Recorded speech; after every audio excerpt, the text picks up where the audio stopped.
നോക്കാം top headlines.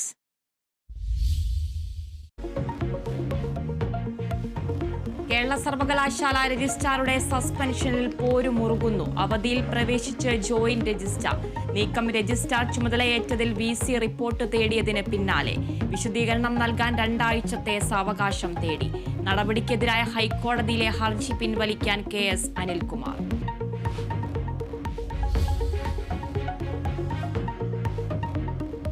Kottayam medical college അപകടത്തിൽ മരിച്ച ബിന്ദുവിന്റെ മകൾ നവമിക്ക് തുടർ ചികിത്സ ഇന്നു മുതൽ. നവമി വിദഗ്ധ ഡോക്ടർമാരുടെ സംഘം പരിശോധിക്കും.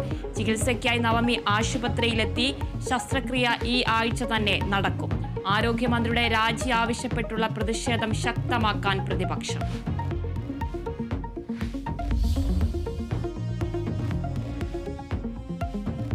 ഉപരാഷ്ട്രപതി ജഗ്ദീപ് ധൻഖറിന്റെ ഗുരുവായൂർ സന്ദർശനം തടസ്സപ്പെട്ടു. കനത്ത മഴയെ തുടർന്ന് ഗുരുവായൂരിൽ ഹെലികോപ്റ്റർ ഇറക്കാനായില്ല. ഉപരാഷ്ട്രപതി കൊച്ചിയിലേക്ക് മടങ്ങി. കാലാവസ്ഥ അനുകൂലമായാൽ വൈകിട്ട് ദർശനം നടത്തും.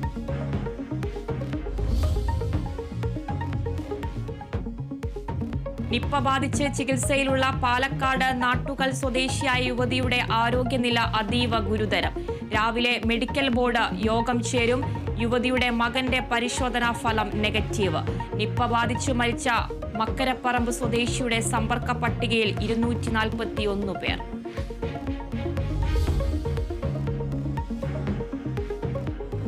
ബ്രിക്സ് അമേരിക്കൻ വിരുദ്ധമെന്ന് US president Donald Trump. BRICS രാജ്യങ്ങൾക്ക് 10% അധിക തീരുവ ചുമത്തും.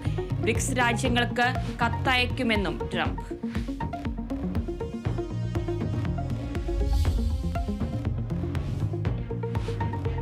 പഹൽഗാം ഭീകരാക്രമണത്തെ അപലപിച്ചു ബ്രിക്സ് ഉച്ചകോടി. ഗാസയിലെ ഇസ്രായേൽ ആക്രമണങ്ങളെ അപലപിച്ചു. ഒപ്പം നിന്നവർക്ക് നന്ദി അറിയിച്ചു പ്രധാനമന്ത്രി നരേന്ദ്രമോദി.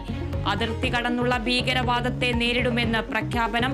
ഭീകരവാദത്തെ പിന്തുണയ്ക്കുന്നവരെ എതിർക്കാനും ധാരണ.